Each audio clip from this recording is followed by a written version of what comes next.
कचरा उचलण्याच्या नावाखाली bogus scanning survey केला जात असल्याचा दावा केला जातोय। घराचे स्कॅनिंग आणि बोगस सर्व्हे रद्द करा आणि संबंधित एजन्सीजच्या कर्मचाऱ्यांवर कारवाई करा अशी मागणी करत परभणीमध्ये युवक काँग्रेसनं आयुक्तांना निवेदन दिलेलं आहे।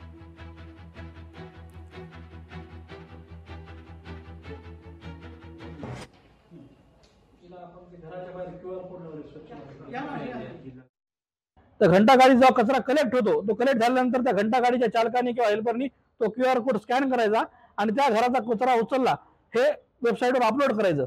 पण गेल्या कित्येक महिन्यांपासून शहरामध्ये घंटा गाड्या रेग्युलर नाही आहेत, तरी देखील परभणी महानगरपालिकेतले काही कर्मचारी या ICT बेस्ड कंपनीशी संगनमत करून रोज 10 ते 15 हजार घरांचे बोगस सर्वे करून त्या घरातून कचरा उचलला असं त्या वेबसाईटवर दाखवत आहेत आणि बोगस बिले उचलत आहेत।